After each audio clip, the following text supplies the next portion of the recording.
surgery, and while she was in surgery, her heart stopped. But listen.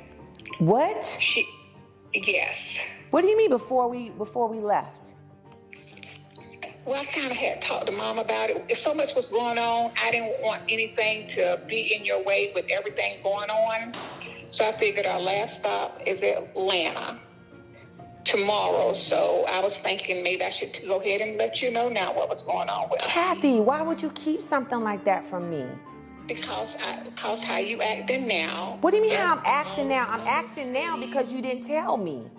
No, but I didn't want to worry you. I mean, if anything, would have happened worse than what happened, I would have told you. But they got her heart back, and she's in ICU, so she's okay.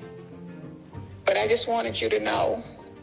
Is she in Jacksonville? We thought it was best you didn't know while we were traveling. Don't ever do that again. Don't ever think anything's best for me. Do not treat me like I'm some volatile or some person that's gonna have a conniption. Tell me what's going on. Like this kind of conniption you have. Whatever. I'm serious. Do not do that. Tell me ahead of time what's going on. Let me make the decision whether or not I need to stop the trip or if I need to continue. I don't need anybody else making decisions for me. Well, okay, but it really was a big sister decision, I guess you could say, and I don't need no big sister decision. I need you to tell me, especially when it's something about somebody that I care about. Hey, this is going on. Want to give you a heads up. Like mom knows too. Yeah, and me and Bye, Kathy. Bye. So apparently, before I was getting ready to take a business trip, my family learned that my Aunt Cynthia, which is one of my mom's sister, and I'm really, really close with my Aunt Cynthia. Like, she is like the next mom to me. Although I'm close with all of my aunts, but me and her have just like a special connection. She wasn't feeling well, so she called the ambulance to get her. And just a long story short, when they were getting ready to take her to surgery, her heart stopped, and they lost her for a short time.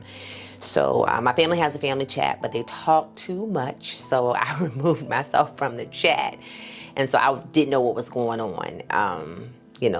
Those are the kind of things that I think are important. But my mom and my sister, being the protectors that they are of me, but I get that, and I get that they wanted me to focus on the trip, but they know that, family is everything to me, and that should have been my decision to make.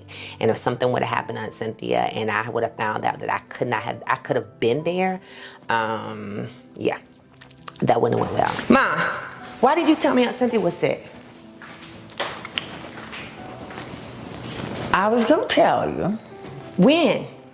Whenever I had a chance to see you and we talk about it. Kathy said y'all knew before we started going out of town. Listen, have a seat, child. Let's talk. I'm fine. You fine standing Yes. up? Okay. Cynthia went in the hospital. You and Kathy was fixing to go somewhere on a trip. You had to speak. I told Kathy, don't upset you, because I know how close you are to Cynthia. Let's tell you when you get back. Mom, that's fine. Please don't make that decision for me again. What you mean don't make that decision? Earica, Mom, I know you. It doesn't matter. If somebody is sick or something's going on, please tell me. Let me make the decision. Okay. Please. From now on, you will make the decision. Thank you. But if something would have happened, then what? What could you do if something happened? I would have been there. You had something. You had other things to do. Listen, business is not a priority for me over family. Period. I don't care what it is. I do not care what it is. Well, Cynthia had me. She had enough family. It does not matter, Mom. That was my decision to make. Okay. Well, don't get mad with Kathy, because I'm the one told her. I told her, don't tell you until you all got back. What's on? Just pitiful game. Ooh. I think I made the right decision. She don't think I did, but I'm not sorry that I didn't tell her. I didn't mean to tell her, and I'll probably do it again. She'll just be angry with me again. So, I have it my way, she'll have it her way.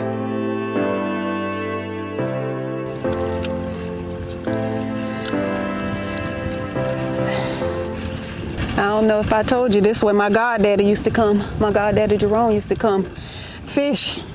His favorite fishing spot. What you used to catch? Weed?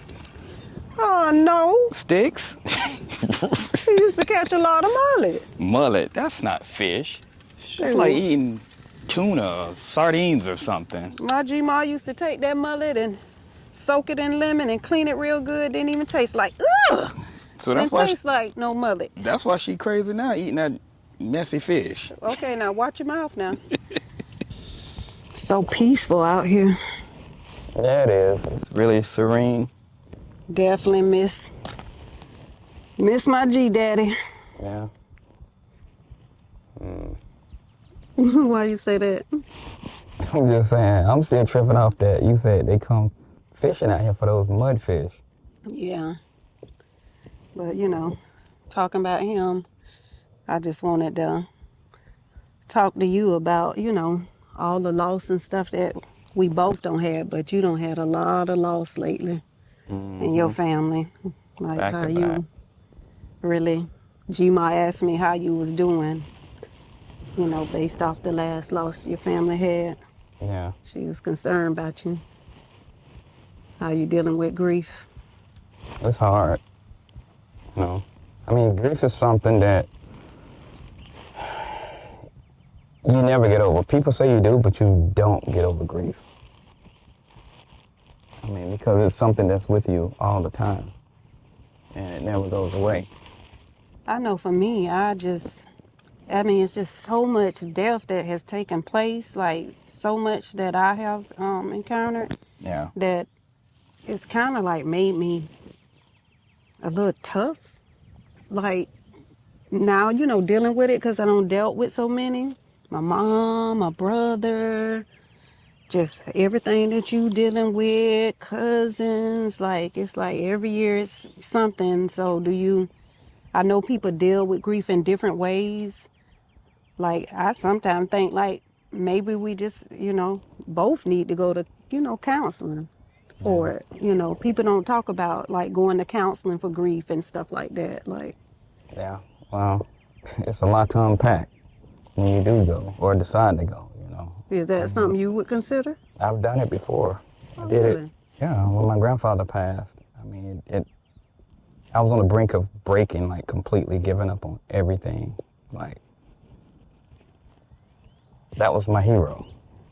And, you know, I just thought he would never leave. But you can't think that way. You know, you gotta think realistic, and just when he passed, it broke me. I thought I was strong, and my kids saw me cry for the first time. And I mean, it changed my whole outlook on everything and people, and made me respect life and cherish my family and my kids even more. Because I was almost out of here. I didn't care about nothing. How you feel like, even with you saying that, how you feel about life and like, cause you still, even after your granddad, like even since we, you know, been married, you still have encountered some, you know, just not, you know, people passing away from natural causes, but just some tragic deaths in your family. Like, Yeah. I mean, you get to a point and you think everything is good, and then it's like the walls come down again. Everything come crashing down again. When I met you, I think I had, 2, and the one that was really, really hard for me was my Uncle Hubert. yeah, Uncle Hubert. Yeah. You know, he was always praying. So basically, I was right back where I was with my grandfather. You know, it was like, okay, everything is going good, and, you know, you get complacent in life, and you think, okay, well, I was thinking, okay, well, this is where I am. This is what's going to happen. No problems, you know, had death, but nothing, you know, so close that hit harder than that right there, other than my grandfather. And when, you know, Uncle Bobby passed, and then that was Uncle Hubert's brother. That's when we first went out of I town remember him to in Miami. Yeah. Yeah. And then, you know, that was kind of hard. But then, like I said, the hard one was Uncle Hubert. I mean, because he was so into the Bible, reading scripture. Every time we went over there, he prayed for us. He And, did. you know, like we was the perfect match. And, you know, So when you just, it's like you losing all the important yeah, men in your life and stuff like that. So I know it takes a toll, has to take a toll on you mentally and mentally physically. and physically. Yeah, because like from a mental aspect, you know, it brought me down to where I was. But what kept me moving was, I mean, your words of encouragement, and your family at times, you know, said some peace-loving things, especially Aunt Jackie. And like, I think if it weren't for y'all, I probably would have been back in that boat where I was with my grandfather. You know, and then it was just like, we can't wait. We gotta, you know, seize this moment and just go ahead and get married, because, you know, we was supposed to have gotten married with Uncle Hubert there. Yeah. And, you know, you came up with the idea that, hey, we can't lose anybody else. We Right. go ahead and just do this and be done with it. You know? Yeah. And I was scared of losing everybody else, you know. Yeah. And in the midst of all of that, COVID. Yeah. So it's like, wow. Whew. It's been rough. It's been a rough journey. You know. Well, I was thinking about, that whether you go or I go, I know a lot of men have a problem with, going to counseling and stuff like that, but I think it would be good. I think everybody should, that has lost and had continuous loss, that, you should get some type of grief counseling to help you maneuver through, we know, after the funeral and stuff like that, we just carry on with our lives, not knowing that this stuff really takes its toll on you. It does. Everybody deal with grief differently. You know, everybody deal with death differently. You know, no two people are alike. So how you may deal with it, I may deal with it totally different, or the third or fourth person. You know, and since I've been, you know, like, I guess on this spiritual journey after my grandfather, then more so when Uncle Hubert passed, it's just been like, just listening to positive, you know, messages and stuff, you know, like Charlemagne, I listen to him. He has a lot of good messages, you know, and listen how he go to therapy. And that's, you know, like you say, that's what everybody needs, especially our generation of the young black men. We definitely need to go, you know, because there's a lot of trauma, past and present, Yeah. you know, trauma. And, you know, the old stigma of, you know, you're not a man when you go talk to somebody or whatever, you know, or Yeah, whatever, you know, you bottle it up, you know, right. or you go pray about it. Praying, that's okay, it helps from a spiritual standpoint, but you still have a vessel that you have to walk on this side. So therapy helps that, I think. Yeah. It helps you cope with everyday life, you know, and you can't talk to everybody, Yeah. you know, because when you talk to quote unquote friends or family, and everybody else in the neighborhood know about what's going on, and really everybody don't need to know. You just need somebody to vent to, Yeah. you know, because sometimes you can't even vent to your wife or your spouse or whomever your significant other is. You know, sometimes it's beyond that, because they can't really help you. Yeah. They can support you, but they can't help you. Yeah. So, Well, I think we should consider it, and that's what that is. I think we should consider it. again, for me, first time for you. Yeah. Yeah, it was. There's nothing to be scared of, though. Yeah. Like, it helped me. It really did, you know, because it make you see things that you didn't see in a certain way. It make you go in a different direction. Yeah. And I don't like the fact that you took my hat. The inspiration that I get is from my wife, and I appreciate, you know, her thinking about counseling together. You know, I've done it before, and I think it'd be really good for both of us to have that intimate feeling with therapy together. It'll bring us closer together, because like that's something I've experienced, and I think she'll love it because she have a lot of trauma as well. And you know, I think it'll bring us closer together and help us deal with past, present, and future, you know, trauma. Lady! Girl! Why this got to be so fast? Gosh. Honey. You need to, like, slow down. Like, you be doing too much. Anyway, now I'm finna start talking business. We got a food truck event coming up. A normal person that will help us work the truck is not gonna be here. So I wanted to see if you wanted to make some extra money and come help us out. Listen, my only reservation is this. You be having a lot of attitudes, and I don't know. I gotta think about that thing. Girl, do you need to make some extra money or what? See, that's the prime example right there. Cause see, I got a cussing spirit, and I don't want to have to cuss you out on your food truck. Honey, I'm not even worried about that. I'm not even worried about, like, seriously. Well, I do need to make some extra money. And we need the help because it's going to be a big event. So I need at least one more person. And like I said, the person that we normally get cannot, they got something else to do. And so I was like, okay, let me see if April, even though I have reservations about how lazy you are, but I was going to ask you, you know, I know you will, you know, get it together when it comes to handling business. So. Get it together. Right. Don't play me. I guess I'll do it. Okay. Because I got some things that I need to do for the girls and stuff like that. I'm already getting ready to go off to college, so it doesn't hurt. Well, now, wait a minute now. This is just one time.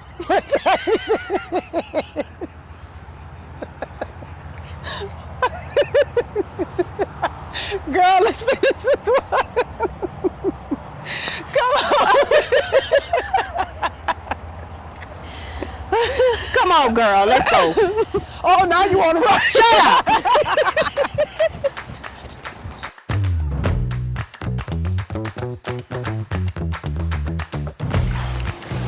Hey. How you doing? I am so proud of you this semester. Thank you. I'm doing my best. You're doing your best. First semester in college, did great, you know. Me and your dad wanted to make sure that you got acclimated. You know, of course, this first semester, I know you've been trying to get a job, want a job, but we wanted to make sure you focus on your studies. And now that we know you can handle more, we're going to let you get a job. Really? Yes. So start applying. You know, I'm going to help you through that process and work on a resume. I was already looking some before, so. But you wasn't going nowhere. We just, listen, I need you to understand. It's what, you know, I know you think that, especially me, you know, we could be a little hard sometimes, but being a young African-American man, you know, in today's environment, I just want to make sure that your future is secured.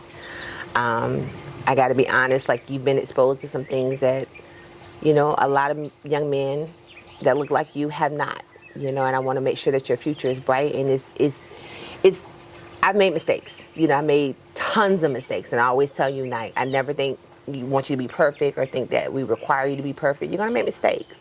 But anything that I can protect you as your mama, your bonus mama, I'm going to do it, you know, because I want the best for you. So. Thank you, Mama. Yeah, absolutely. You know, I know you doing your thing, you're dating, you're out, hanging out and everything, but I just want to make sure that your future is secured. So getting a job, helping you through that process, and, you know, I think that's the next step, you know, especially with you talking about going off to a university in another year. So yeah, I want to get those experiences. Yeah, absolutely. I think it's important, you know.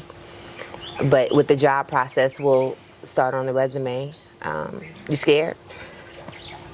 I'm just worried about like the interview. I got like, you on the interview. Like, listen, most of the interview is BS. Like, literally. Like, take it, like, seriously. Like, most places ask pretty much the same questions. Like, you know, do you have transportation? Tell me a little bit about yourself. Like, you know, you have great communication skills. I'm not worried about you being able to hold your own, you know, in the conversation. But listen, when they ask you, you know, about employer and all that, we're gonna have all that written down. We own multiple businesses, so we're gonna tie all that in. So you good on that note. But you gonna trick them? Right. Right, it's the okie doke process. Getting your foot in the door. And once you get in the door, what you have to realize is that it's not about what anybody else is doing. When you see other people slacking, That's not what you're there to do. You're there to, I don't care how upset you are, how tired you are, get in there and do the best job possible, okay? So even if it's not, what you want to do with the rest of your life, you can take that and when you apply for other jobs, you can use it as a reference and say, hey, you want people to always, one of the things now at your age you have to realize is it's all about meeting and making connections. What I did when I got my first career job as a teller, I made a connection with somebody and she ended up being my mentor, and we're still really good friends. She has conferences and she invites me to those conferences. I do things, and so making those connections that you think right now are just minuscule can be life-changing down the road. And so do your best wherever you go, okay? Yeah, we can just run into a music producer just like, I mean, just outside. You gonna sing? Well, never know. Like, I mean, and that has happened, making sure that even in the music, and if that's what you want to do and you want to produce and you want to get involved in that, and also getting in front, you got to get out more. Getting out, meeting people. I know you're an introvert, but it's not even that. What is it? Because people just don't I talk to them, they don't talk to me. Well, you can control that. Make them talk to you. Like, make yourself, not being a jerk, but you got to make sure that people know that you're in the room. And again, that's going to come with experience. That's going to come with time, but you still got to get you out and about and into those type of, because nobody's going to know what Bryson Cole is capable of in that room and locked up and doing your own thing, and you make, incredible art, and so getting that out there more and getting more exposure. And that's just going to take time. Listen, it took me over 20 years to find out what my purpose was. So it's okay. You don't have to rush. It's a lot of years. That's a lot of years, really? Really? I'm not saying it's going to take you 20 years. I was taught differently. I was taught to go to school. I was taught that you go to school, you get a good education, then you go to work for an employer, and you climb your way up. Like, you guys and your generation is all about entrepreneurship. And I love that. I love the creativity that you guys have. I love that you will get on a YouTube or get on a TikTok and you can create, mega money doing that. I mean, that's amazing. You got any questions for me? All right, what are you going to start giving back to me? What you mean giving back to you? What's my balance is going to be after this? 0. Your balance is now 0. Well, I mean, what are you going to have me start paying for? I ain't gonna hit you over the head. But I think you're gonna be responsible for, of course, your own dates. You're gonna be responsible for your car insurance and cell phone initially, that kind of stuff. The bulk of everything else we got for now. But as your job increases, your responsibilities will increase, and I want you to save money. That's really what I want you to do. I want to teach you now how to save money for your future. Like I said, you have an advantage that a lot of kids, you don't have to go into getting student loans, and getting into debt. But you still can make a poor decision and find yourself, because I'm telling you now, if you go and get something like that, it's all you, because you don't have to do that. So you got to understand, you got to make decisions and don't listen to the hype of other people and what they're doing. You need to come and have a conversation with us. And like I said, I'll give you the ability to be an adult and treat you like an adult as long as you make better decisions. You know what I'm saying? Like I said, I don't expect you to be perfect. But when I start making stupid decisions, then I'm going to pull you in. Well, I'm afraid to go broke, so. Yeah, exactly. Be afraid. Always, what? If you keep that mindset, always be afraid to go broke. If you are always afraid to go broke, you will have a different type of work ethic. Seriously. I know you were joking about it, but seriously, if you always think, my mama and my daddy, they're not here and I got to make this work. You know the kind of life that you want to live. You know the kind of things that you want to do in life and how you want to help people. And so you need to work and say, I don't ever want to be broke. Never get comfortable. Yeah, I appreciate all of this, but I kind of want to make my own way. You will. Oh, trust, believe. You're going to make your own way, player. Don't. You're going to make your own way. And I need you to understand that. I understand, and that's the thing. We're giving you the ability to find yourself and take this time and see who Bryson wants to be, what you want to do with the rest of your life. I would love to control the rest of your life, but I can't, right? I would love to do that, but I can't, and I want you to find your own way. And recognize that, again, you have the support from us, but at some point, so when you move out. Want me gone? When you moving out. Well, like I said, I want you to go to the next university and get that college exposure or whatever. But then after that, it's like, okay, now what do I want to do? I mean, hopefully you'll get opportunities to move to a, different state, different city, whatever, job opportunities. And that's the freedom. As long as you make good decisions, you have the flexibility where you can up and move. And that's why I'm really big about, if you get a baby, like that child is your responsibility, and you got to worry about making sure that child is there, and you don't want to leave that child and go whatever. So every decision that you make right now can impact the rest of your life. All right. All right, love you. Love you too.